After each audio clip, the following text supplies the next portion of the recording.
Hi students, how are you? I hope each one among you are doing great and well. Welcome to Subnet's classes. This is Rahmat Latif, your biology educator. In this video, we are going to learn about MTP. What does MTP mean? MTP simply stands for medical termination of pregnancy. Medical termination of pregnancy.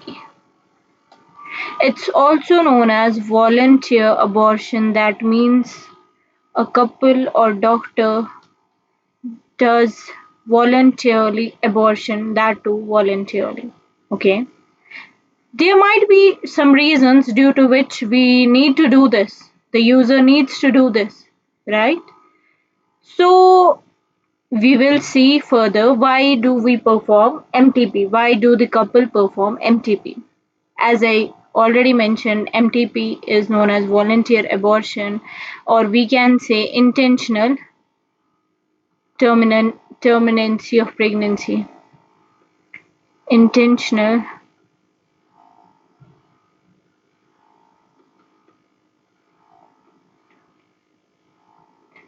intentional termination of pregnancy.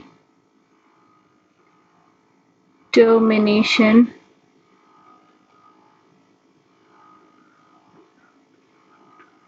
of pregnancy. Okay, I hope this concept is about MTP is crystal clear.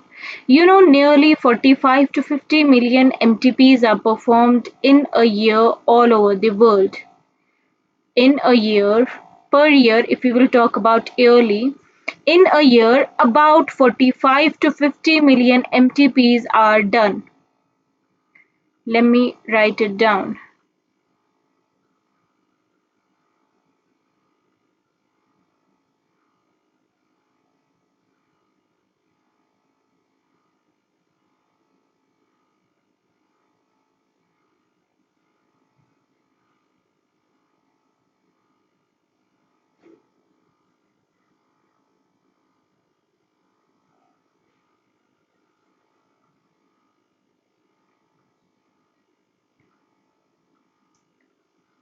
About 45 to 50 million MTPs are done per year in whole world. Okay, I hope this concept is clear and you really need to memorize this data. Okay, about 45 to 50 million MTPs are done per year in whole world, which accounts almost 1/5 of the total number of conceived pregnancies. Now the question is whether we should accept or legalize this MTP or not, right? Because due to many religious it depends on many countries. It's being debated upon in many countries whether we should accept or legalize MTP or not. Why? Because we have some reasons behind this, like ethical reasons, religious reasons, or social issues, family issues involved in it.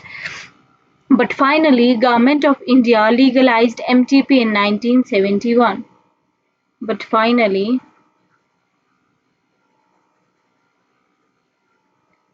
let me write it down.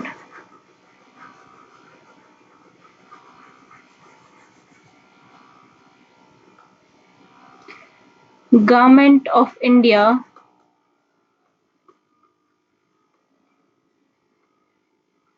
legalized MTP in which year? They legalized MTP in 1971. 1971.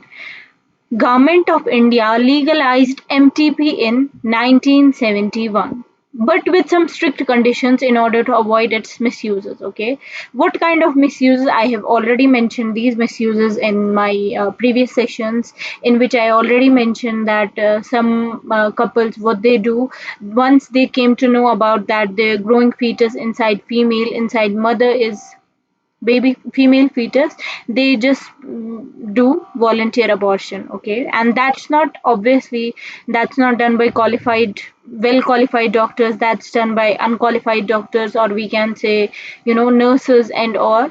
And that adds fatality mortality to mother as well. That means the life of mother is also in danger because of unqualified doctors or non-experienced nurses, because for money they can do anything, but they are just putting risk, they are putting the life of female in risk.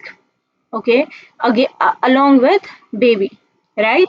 That's why we put some restrictions on this mtp in order to avoid this. Okay, now the question is, why do we perform MTP? Why do we perform this volunteer abortion? Because it's obviously we want to rid of unwanted pregnancies, be that after casual unprotected intercourse or anything, failure of contraceptive, right?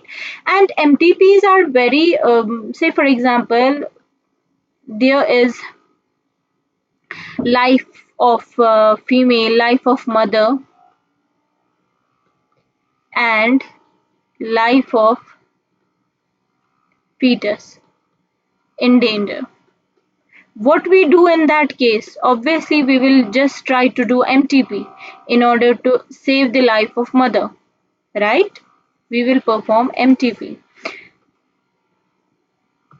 And say for example we have some, what we call it as, baby is suffering from some genetical disorders, and we came to know about that through amniocentesis.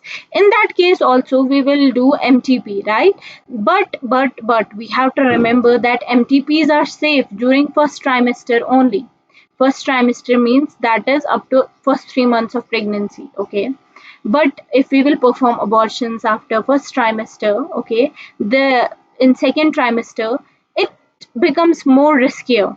Okay, so we should.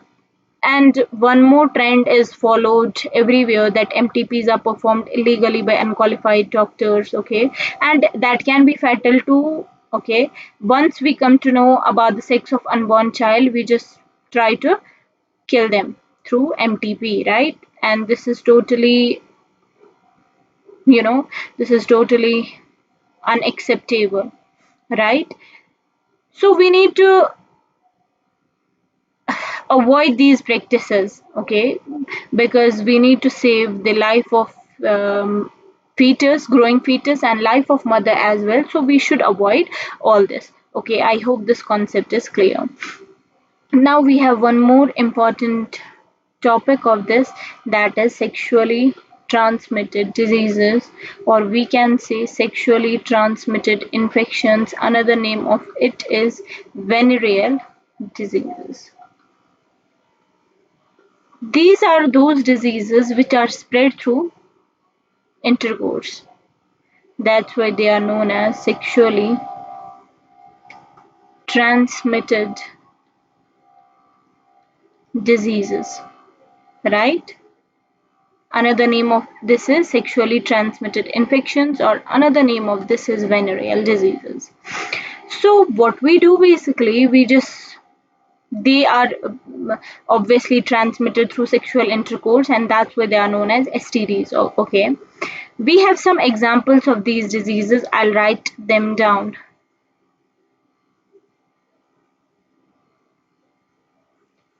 Let me write them down. We have so many examples like gonorrhea, syphilis, genital herpes, genital warts, chlamydiasis, AIDS, most popular, which is spread through HIV, HIV virus, right?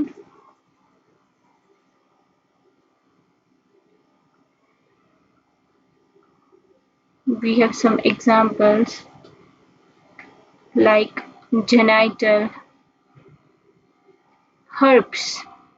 We have gonorrhea, genital warts, gonorrhea,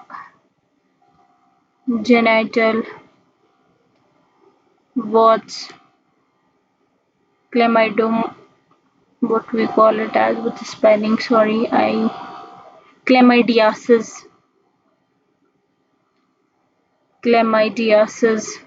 trichomoniasis, we have AIDS caused by HIV, right?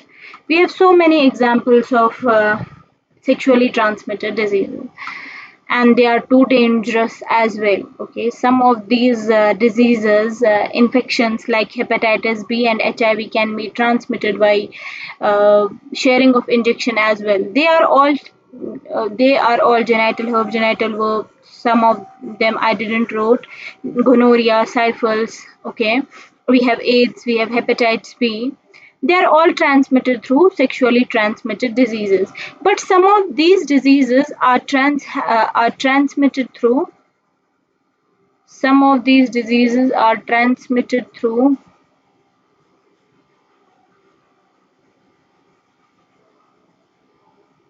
Okay, let me write it down.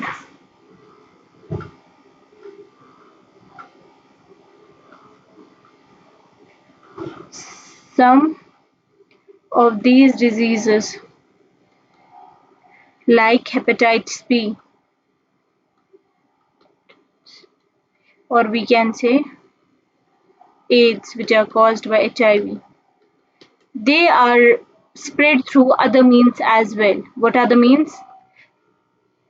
Some of these infections like hepatitis B, HIV, which causes AIDS, basically they are transmitted by sharing of injection needles, sharing of surgical instruments which are not sterilized before applying to another patient. Okay, it's caused by transfusion of blood. We don't, if somebody needs blood, someone will donate, and we won't do screening and all, and because of that, what that person will suffer from either hepatitis B or HIV, if the donor is suffering from such diseases. Okay, or we can say it can transmit from infected mother to fetus too. Okay, hepatitis B, HIV, these diseases are not only transmitted through intercourse, but they are transmitted through sharing of injection needles, sharing of surgical instruments, transfusion of blood, or we can say from infected mother to the fetus too. They are another mediums through which these diseases are transmitted. Okay, and except for hepatitis B, genital herpes, and HIV infections, except for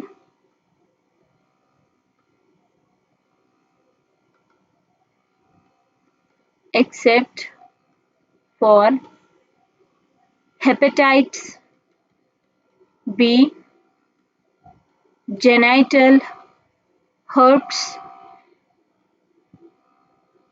and HIV. Except for these three diseases, this what we call as other diseases are completely curable if detected in early stages. Okay, we can cure other disease as well, but what about those patients who are suffering from hepatitis B or genital herpes or HIV?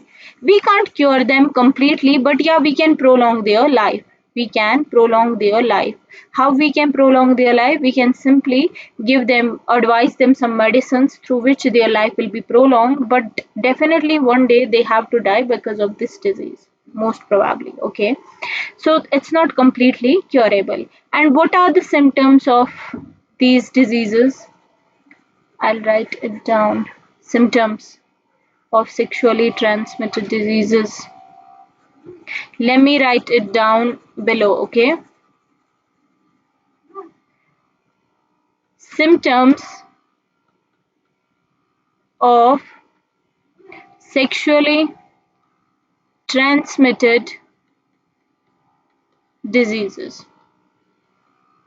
I'll write it down. Okay, we have some early symptoms of these are minor, like they don't have much effect, like simply the person will feel itching in genital area.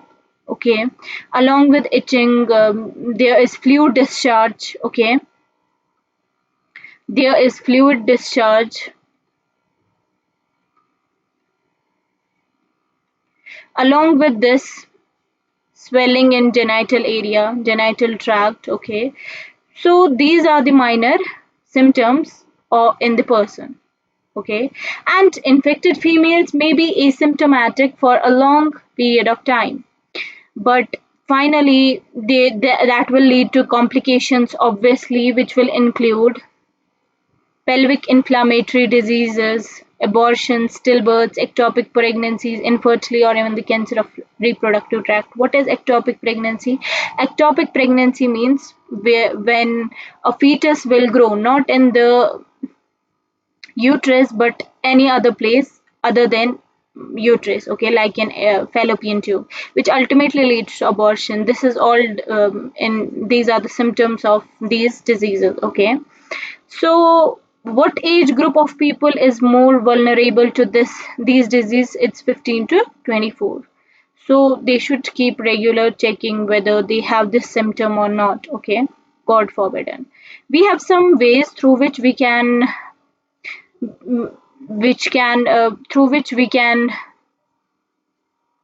get rid of these diseases. First point is that avoid sex with unknown partners or multiple partners. We don't have to, for intercourse, we don't need to keep unknown partners or multiple partners because they might be infected. So they can infect the another partner as well. So the nowadays it's being, for everyone is following blindly that let's have intercourse with unknown partner or multiple partners, but that's absolutely wrong. In which sense? Because they might be infected through, and by that infection can cause other, can went to, like these viruses like HIV or hepatitis B, they can went to other partner as well. And another method is always try to use condom during coitus, which I already mentioned during contraceptives. This contraceptive not only avoids pregnancy but helps you to get rid of what we call it as, it helps you to get rid of these sexually transmitted diseases as well. And of course, in case of doubt, if anybody is having doubt that he or she might be suffering from these diseases, they should went to a qualified doctor for early detection. And if they diagnose them with any of the virus, any of the disease, any of the sexually transmitted diseases, they will definitely cure them before the time when there is no hope, okay. So, if somebody detects early that he or she may be suffering from these kind of diseases, these sexually transmitted diseases, they should went to doctor. And another point, they should use barrier methods during coitus. Why? Because they don't only help them. These contraceptives don't only help them to avoid pregnancy, but also help them to get rid of these sexually transmitted diseases. And yeah, one more important point that everyone should avoid sex with unknown partners or multiple partners because they may be carrier of that disease, and that disease ultimately will affect you. I hope this concept is clear. In today's session, we did MTP, medical termination of pregnancy. We just saw why MTP is necessary, why someone will perform MTP, okay? And then we saw STIs, sexually transmitted diseases or infections, or we can say venereal diseases. And I mentioned how can someone get rid of these diseases, okay. I hope this concept is clear. I'll meet you in any other interesting session. Till then, goodbye, take care, thank you. And yeah, don't forget to share this channel, subscribe this channel in order to get more such videos. And yeah, don't forget to share this with your friends so that they will come to know what's going on and all, okay. I'll meet you in any other interesting session. Till then, goodbye, take care, thank you so much.